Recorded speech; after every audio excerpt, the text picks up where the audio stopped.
आज हम चैप्टर लेते हैं घन व घनमूल। सबसे पहले समझते हैं घन क्या है।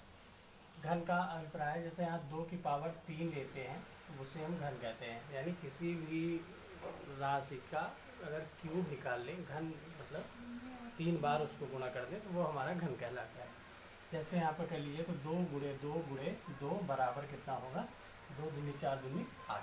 ऐसे 3 का घन करना है तो बराबर हो जाएगा 3 × 3 × 3 बराबर कितना हो जाएगा, 3 त्रिका 27 हो जाएगा। अगर माइनस की संख्या है तब भी वही आंसर आएगा। जैसे देखें यहाँ पे -4 × -4 × -4 बराबर 4 चौक 16 चौको 64। लेकिन ध्यान दें इस बार ये 3 है तो यहाँ पे एक माइनस माइनस माइनस प्लस और ये क्या है माइनस, यानी यहाँ पे टोटल हमारा क्या आएगा, माइनस का आएगा।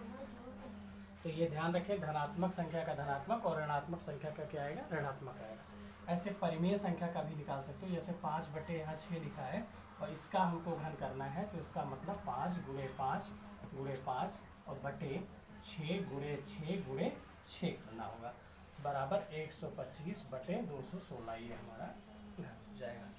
तो घन तो निकालना आसानी से हम लोग निकाल लेंगे क्योंकि यहाँ पे घात 3 है तो 3 बार उसको गुणा करना है बस। अब आता है घनमूल कैसे निकालेंगे, तो इसी उल्टी प्रक्रिया है। जैसे कोई 8 है और 8 का अगर हमें घनमूल निकालना है तो हम सबसे पहले उसका गुणनखंड कर लेंगे और गुणनखंड करने के बाद 3 का एक सेट बना लेंगे, वो हमारा 2 हो जाएगा। क्योंकि 2 का 8 है ना, तो देखो ये 3 बने, इसको हम 2 कह लेंगे। जरा समझिएगा, जैसे हमने यहाँ पर एक अंक लिखा 343। अब इसको काटिए तो यह पहले हम इसका घनमूल निकालना है। घनमूल का सिंबल होता है यहाँ पे घात लिखी हुई 3 लिखा होगा, करणी में 3 लिखा होगा। अब 343 का अगर हम फैक्टर करें तो ये 7 से कट जाएगा, 7 चौक 28, बाकी बचा 6 7 9 63, 7 से ये कट गया तो ये कितना आया 7। बराबर यहाँ लगा करके हम इसको लिख लेंगे, बराबर आएगा 7 × 7 × 7 बराबर कितना हो गया, एक पूरा 3 का सेट बनेगा। वर्गमूल में कितने का सेट बना था, 2 का सेट बना था, अभी कितने का बनेगा, 3 का सेट बनेगा। तो बराबर कितना मान निकल आया 7। यही हमारा आंसर हो गया। अब और भी इसी तरह से कर सकते हैं। जैसे एक हम 700 और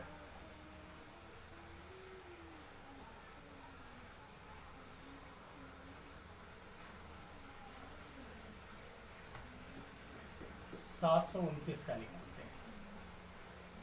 अब ध्यान दें, इसको काटिए तो देखो 2 3 से कट जाएगा, 3 दूनी 6, 3 चौक 12, 3 त्रिका 9, फिर 3 से काटिए तो ये 8 और 1, फिर 3 से काटिए तो 27, फिर 3 से काटिए तो 9, फिर 3 से काटिए तो 3। अब यहाँ पर हम 7 इतने का निकालने के लिए क्या करें, यहाँ पे घन का चिन्ह लगा दें और 3 × 3 × 3 × 3 × 3 × 3।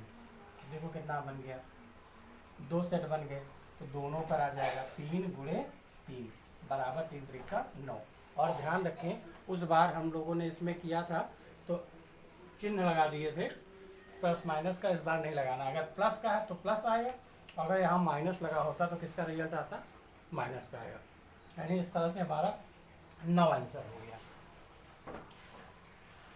और भी कुछ देख लें, जैसे एक बटे वाला देख लें। यहाँ जैसे बटे का एक क्वेश्चन है 512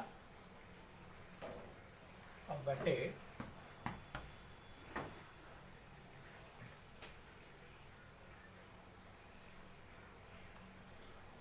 343।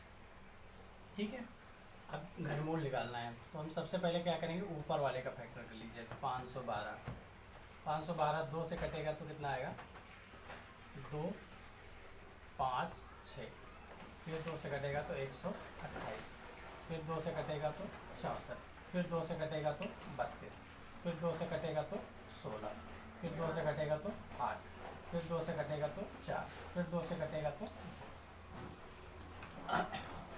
2 आएगा। अब इसी तरह से एक दूसरा वाला भी निकाल लो, फैक्टर कर लो। ये कितना आया 343 43 का अगर हम करें तो 7 से कटेगा, अभी ये काटा जा चुका है, 4 चौक 28 और ये 7 से काट दिए तो कितना आया, 7 आया बराबर। अब यहाँ पर हम इसी को लिख लेंगे।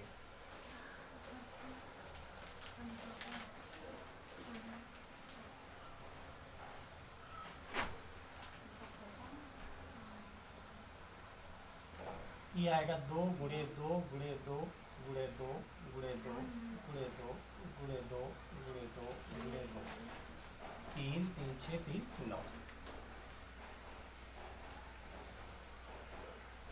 ये आया 7 गुणे 7 गुणे 7। देखो इसके जोड़े बना लो तो बराबर कितना आया, 2 और नीचे वाले का कितना आया, 7। यही हमारा आंसर। ठीक है, तो घनमूल भी निकालना काफ़ी आसान है, बस यहाँ पे 2 जोड़े के स्थान पे 3 3 का जोड़ा बनाना है और हम घनमूल निकालेंगे। अभी घनमूल में और भी कुछ चीज़ें हैं, जैसे ये कहा जाए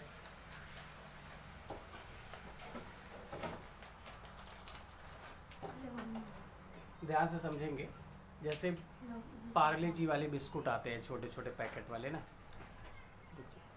छोटे छोटे पैकेट वाले आते हैं, तो वो घन के रूप में सेट करके रख दिए जाते हैं। घन के रूप में सेट करने का मतलब जैसे गत्ते में जिस पैक में पैक होकर के आता है, जैसे ध्यान दें ये वाला है, ये गत्ता है जिसमें ये पैक होकर के बिस्किट आया है।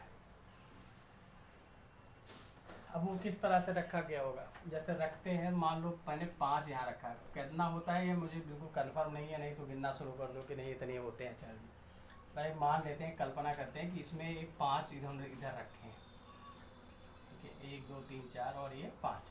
अब 5 एक लाइन में रखे, फिर ये क्या करेंगे, मान लो ये सब बराबर है, मैंने तो ये छोटा गोला बना दिया है, दूसरा बना लो तो बराबर का बना लो ये।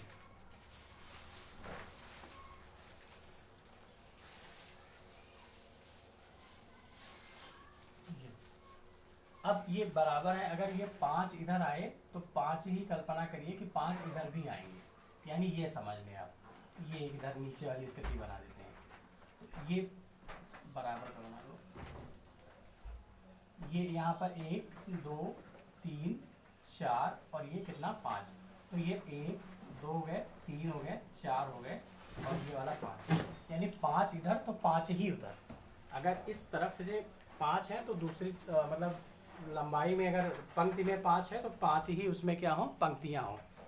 तो 5 और 5 5 10 5 15 5 20 5 25, यानी 25 और 5 ही उस पर लेयर भी बना दी जाए, मतलब तह भी बना दी जाए। ठीक है, तो इस तरह से क्या होगा, नीचे कितने आ जाएंगे, 25 और फिर ऊपर 25 25 25 25 25 के कितने खंड बन जाएंगे, 5 खंड बन जाएंगे। वो व्यवस्था क्या कहलाएगी, घन के रूप में होगी। घन के रूप में सेट करके रख दिए गए। मान लो ऐसे बिस्कुट रख दिए गए, तो अब आपसे पूछता है कि 216 अगर हमने एक गत्ते में बिस्किट के पैकेट पैक किए हैं तो उसमें कितनी लाइनें होंगी, एक लाइन में कितने बिस्किट होंगे, या एक सतह एक तह में कितने बिस्कुट होंगे, ऐसा पूछा जा सकता है। ऐसे सेब भी रख करके आते हैं, संतरा भी रख करके आते हैं, उनकी स्थितियां पूछ सकते हैं। इसलिए यहाँ पे ये मान लेते हैं हम कि ऐसी एक व्यवस्था है, तो यहाँ हमने मान लिया, माना एक पंक्ति में सेब मान लेते हैं हम रखा है, ठीक है, तो एक सेब कितने हो गए, यक्स। तो ध्यान दें, जैसा यहाँ पर कितने हो गए, यक्स हो गए, तो इधर भी लाइनें भी कितनी होंगी, एक्स होंगी, और इसकी तह कितनी होंगी, वो भी कितनी होंगी, यक्स होंगी। यानी प्रश्नानुसार हमारा क्या बना, प्रश्नानुसार अगर हम ये टोटल संख्या निकालें तो यक्स को यक्स से गुणा करेंगे, यानी 5 को 5 से बचा हम 25 और फिर 5 से गुणा करेंगे, तो यक्स को यक्स से और फिर उसके अंदर तह भी कितनी, यक्स, यानी ये हो गया यक्स गुणे एक्स बराबर 216। यही तो होगा। अब यहाँ पे मान निकालिए, तो यक्स की पावर 3 बराबर कितना हो गया, 216, यानी यक्स बराबर कितना हो गया, घनमूल और 216। अब 216 का घनमूल हम निकाल लें, हमारा आंसर आ जाएगा। तो जहाँ 216 का यहाँ पे फैक्टर कर देते हैं, 216 2 से कटेगा तो 108, 2 से कटेगा तो 5 54, 2 से कटेगा तो 27, 3 से कटेगा तो 9 और 3 से कटेगा तो 3। यानी इस तरह से ये देखें तो घनमूल 2 गुणे 2 गुणे 2 गुणे 3 गुणे 3 गुणे 3, ये जोड़ा बन गया। यानी 2 गुणे 3 बराबर कितना आया 6। यानी एक पंक्ति में सेब कितने होंगे 6, पंक्तियां कितनी होंगी वो भी 6 होंगी। लेकिन अगर कहीं ये पूछ ले एक तह में,